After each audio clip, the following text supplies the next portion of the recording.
పరిచయం.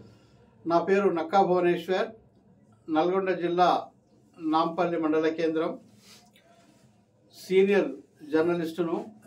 ఆధ్యాత్మికంగా అనేక కార్యక్రమాలు నిర్వహిస్తుంటాను. రామకోటి సేవా సమితి ద్వారా గీతా జ్ఞాన యజ్ఞములు ప్రతి నెల 1, 2 అన్ని గ్రామీణ ప్రాంతాలలో, పట్టణ ప్రాంతాల్లో నిర్వహించి పూజ్య స్వామీజీలచే ప్రవచనములు విప్పించి భక్తుల్లో ఒక చైతన్యాన్ని కలిగించే ప్రయత్నంగా ఈ కార్యక్రమాన్ని కొనసాగిస్తున్నాను. దీనికి 3-4 జిల్లాలకు కలిపి కొంత కమిటీ ఉంది, కొంతమంది పెద్దలు ఉన్నారు. వారి ఆధ్వర్యంలో మేము ఈ రామకోటి సేవా సమితి కొనసాగిస్తున్నాము. పూజ్య గురుదేవులు శ్రీ శ్రీ శ్రీ జయదేవానందగిరి స్వామివారు, వీరు మాకు సుపరిచితులు. మా యజ్ఞ కార్యక్రమాలకు తరచూ వస్తుంటారు. అనేక విషయాలను నివృత్తి చేయడం ద్వారా ఎంతోమందికి ఎన్నో విషయాలు తెలియజేశాము. ఇప్పుడు వారి ద్వారా కొన్ని విషయాలు తెలుసుకుందాం. మహాభారతం ధర్మాన్ని కర్తవ్యాన్ని బోధిస్తుంది, రామాయణం ధర్మాన్ని బోధిస్తుంది. ఈ రెండింటిని మానవుడు ఏ రకంగా బేరీజు వేసుకొని ముందుకు సాగవచ్చు? రామాయణం అనేది దాంట్లో కూడా అన్ని రహస్యాలు, అన్ని గొప్ప గొప్ప విషయాలు ఉన్నాయి. భారతంలో కూడా ఉన్నాయి. కానీ మొరటగా పూర్వం సామెత ఏం చెప్పేవాళ్ళంటే, రాజకీయం కావాలనుకుంటే భారతం చదువుకోవాలి, తర్వాత సంసారం బాగుపడాలంటే రామాయణం చదవాలని పల్లెల్లో చెప్పుకునేవాళ్ళు. దానికి తోడు ఇప్పుడు ఏమంటే భారతంలో కూడా ఎన్నో ధర్మ విషయాలు ఉన్నాయి. యక్ష ప్రశ్నలు అయితేనేమి, సనస్సు జాతీయం అయితేనేమి, భగవద్గీత అయితేనేమి, పంచరత్నాలు పుట్టినాయి మహాభారతంలో. దాంట్లో ప్రపంచాల్లో గొప్ప విలువ సంపాదించుకునే ఏకైక గ్రంథం భగవద్గీత. కాబట్టి భగవద్గీతతో ఎందరో మోక్షాన్ని పొందిన వాళ్ళు ఉన్నారు. అనంతమైనటువంటి గ్రంథం అది. కాబట్టి భారతంలో లేని విలువలు, భారతంలో లేనటువంటి గొప్ప పాండిత్యం, అన్ని రకాలైన ఏమి కావాలంటే అందుకే పంచమ వేదం అన్నారు దాన్ని. అన్నీ ఉన్నాయి దాంట్లో. కాబట్టి నీవు దాన్ని ఎంతవరకు నేను అవగాహన చేసుకోగలను, ఎంతవరకు దానిలో అధ్యయనం చేయగలను, ఎంతవరకు ఆచరణలో పెట్టగలను అని నీ పైన నీకుండే నమ్మకం పైన దాన్ని అధ్యయనం చేస్తూ పోతే ఎందరో మహనీయులు ఆ గ్రంథాలను చదువుకొని బాగుపడిన వాళ్ళు ఉన్నారు. రామాయణం సంగతి చెప్పాల్సిన పనిలే. రామాయణమే గొప్ప విలువలతో కూడుకున్న ఒక మహావృక్షం అది. రామాయణం అనేది ఒక మహావృక్షం అనొచ్చు దాన్ని. దాంట్లో రాముడు తమ్ముడితో ఎట్లా ఉండాలా, తన భార్యతో ఎట్లా ఉండాలా, రాజరికంతో ప్రజలతో నేను ఎలా ఉండాలా, పండితులతో ఎలా ఉండాలా, గురువులతో ఎలా ఉండాలా, దాంట్లో లేని రహస్యం అంటూ లేదు. రామాయణాన్ని చక్కగా వంట పట్టించుకుంటే నీవు ఒక రాముడు కావచ్చు. అంటే నడుస్తున్న ఆధునిక యుగంలో రామాయణ పాత్రలు సరిపోలే సంఘటనలు ఉన్నాయని భావించవచ్చా? ఉన్నాయి. అయితే ఉన్నంత మాత్రం రామాయణం ఏదో చిన్నది కాదు, వీళ్ళు ఎవరో గొప్పవాళ్ళేం కాదు. దాన్ని అనుసరించలేకుండా వీరికి ఉన్నటువంటి కోరికలు కావచ్చు, వీరికి ఉన్నటువంటి విచ్చలవిడి జీవితాన్ని కాబట్టి రామాయణాన్ని ముడిపెట్టుకోలేకపోతున్నారు వీళ్ళు. అంత మాత్రం రామాయణం చిన్నది కాదు నాయన. రామాయణం విశేషమైనదే, కానీ అన్వయించుకోవడంలో లోపము. అన్వయించుకోవడానికి వీళ్ళ శక్తి ఎంత, వీళ్ళ జ్ఞానం ఎంత, ఆ గ్రంథం మీద, మహాగ్రంథం ఉందా. దీన్ని ఈ లోపాన్ని సరిచేయడము ఎవరి నుంచి అవుతుంది? దీనికి గురువుల దగ్గరికి వెళ్ళి కొంచెం, గురువులు అంటే కేవలం చాలా మంది ఇక్కడ అపవాదం ఉంది. ఎర్రబట్టలు వేసుకున్న వాళ్ళను ఆ రామాయణమో భారతమో ఏదో వేదాంతాలు చెప్పుకున్న వాళ్ళని కాదు అర్థం. అక్కడ సమాజానికి బాధ్యత కలిగి సమాజంలో జీవించే వాళ్ళు, తన సమాజంలో కొందరు పౌరులను మంచిగా తీర్చిదిద్దాలనుకునేటువంటి వాళ్ళు, వీళ్ళందరూ కూడా గురువులు అనుకోవచ్చు. గురువులు అంటే ఎర్రబట్టలు వేసుకున్న వాళ్ళని వాళ్ళు చెప్పినట్టు మనం అపవాదం చెప్పాల్సిన అవసరం లేదు. ఒకటి రమణ మహర్షి ఉన్నారు, ఆయన ఎర్రబట్టలు కట్టుకోలేదు, రామకృష్ణ మహర్షి లేదు, నారదుడు కట్టుకోలేదు. మహా గురువులు, ప్రపంచానికి ఆదర్శమైన గురువులు వాళ్ళు. అట్లా వాళ్ళు తయారు చేస్తే అటువంటి వాళ్ళు ఉన్నారు. ఇప్పుడు కూడా సమాజంలో లేకుండా ఏం లేదు. వాళ్ళ దగ్గరికి మనం వెళ్ళాలా, ఈ ప్రశ్నలు వేసి ముందు ఈ పుస్తకాలు చదవాలి కదా. చదివి నీకు డౌట్స్ వచ్చినప్పుడు వాళ్ళ దగ్గరికి పోయి మనం అడిగితే వారు చక్కగా వివరించి నీ జీవితాన్ని చక్కని మార్గంలో నడిపించేటువంటి సామర్థ్యులు ఎందరో ఉన్నారు. అలా ఉండబట్టి నీ పొద్దు మేము అంతో ఎంతో, మేము పెద్ద గొప్ప వాళ్ళు కాకపోవచ్చు, కానీ మా గురువులు గొప్పవాళ్ళు కదా. ఇప్పుడు భారతంలో ప్రధాన పాత్రలు, ఆదర్శంగా తీసుకోవాల్సిన ప్రధాన పాత్రలు ఏవి? దేనికదే గొప్ప భారతంలో. సంసార జీవితానికి అన్వయించుకోవడానికి ఉపయోగపడేది ఉందా? దండి కూడా ఇప్పుడు విదురుడైతేనేమి, సుఖమహర్షి అయితేనేమి, వ్యాసుడైతేనేమి, ఎన్నెన్ని చెప్తావు చెప్పు. కుంతి అయితేనేమి, అర్జునుడైతేనేమి, దాంట్లో కృష్ణ చెప్పడానికి కాదు, చెప్పాలంటే అణువు పవిత్రమైనటువంటిది.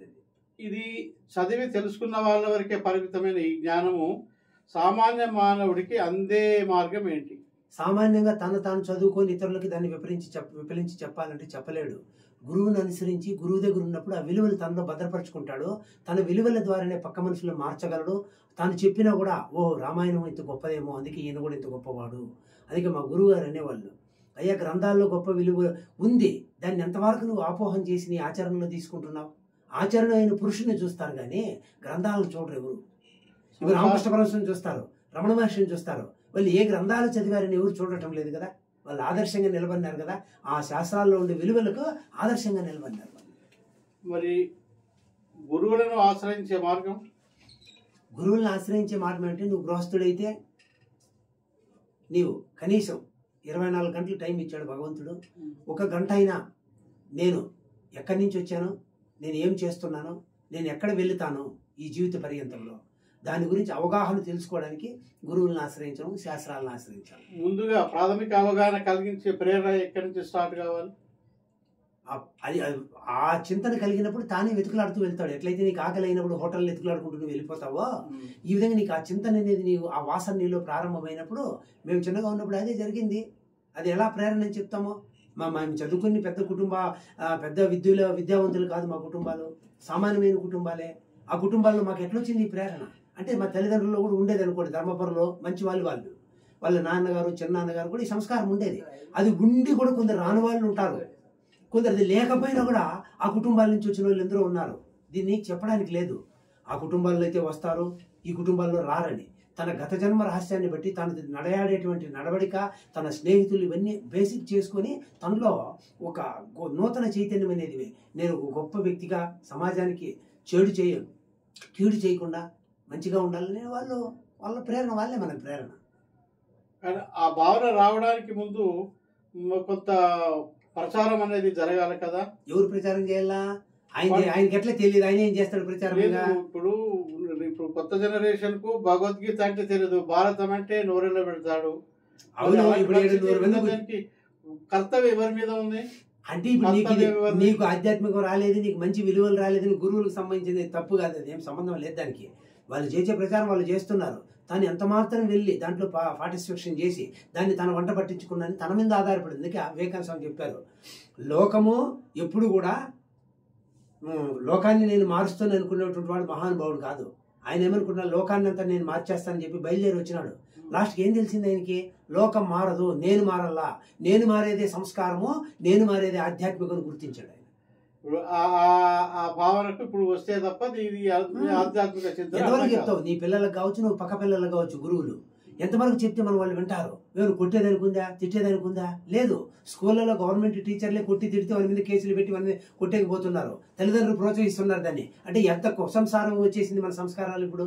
ఆనాడు గురువు గొప్ప చెప్పేసి పిల్లవాళ్ళు, స్వామి మా బిడ్డ నీకు బియ్యమో బేడలు ఇస్తాము, ఇప్పుడు చదువు కొనుక్కుంటున్నావు డబ్బు పోసి, నువ్వు ఎంత డబ్బు పోసినావో అంతకు 2 ఇంతలు రావాలంటే మా వాడు ఎట్లున్నా కానీ సంపాదించాలి సమాజంలో. వాడు ఎట్లా గురువు తయారు చేసినా మాకు సంబంధం లేదు, వాడి సంస్కారంతో పని లేదు, వాడు ఎట్లా డబ్బు సంపాదిస్తాడు అనేది ఉంది తల్లిదండ్రుల్లో కూడా. అట్లా వాడు మంచివాడు ఎట్లా అవుతాడు? లోపం ఉంది, అంత లెక్క లోపం ఉంది. గురువుల లోపంలో లేదు అది. అయితే కొందరు గురువుల్లో ఉండొచ్చు. ఆ గురువు దగ్గర ఉండేటువంటి వాళ్ళు కొందరు మంచి, చెడ్డ గురువు దగ్గర ఉండేటువంటి వాళ్ళు కూడా కొంచెం మంచిగా ఉన్న వాళ్ళు ఉన్నారు. గురువు చెడ్డ ఉన్నంత మాత్రం నేనెందుకు ఉండాలనే శిష్యుడు కూడా ఉంటాడు. ఇలాంటి పరిస్థితులు ఉన్నాయి, ఎన్నో రకరకాలు ఉన్నాయి. అది మనం ఆ రంగంలో దిగినప్పుడు అది నువ్వు నిర్ణయించుకోవాలా. నా గురువు ఎటువంటి వాడైతే నాకేమి, నా గురువు గొప్పవాడే, కానీ ఆయన చెడ్డతో నాకు పని లేదు, నాకు మంచి కావాలి. దీనికి రామాయణ ఉదాహరణ కనపడుతుంది, చక్కటి ఉదాహరణ.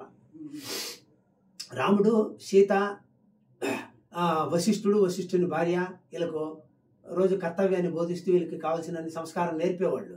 ఒకరోజు వాళ్ళిద్దరు కూర్చొని, వశిష్ఠుని భార్య కూర్చొని మాట్లాడుకుంటున్నారు. అప్పుడు రాముడు యవ్వనంలో ఉన్నాడు, అలా వెళ్ళిపోయినాడు అంతే.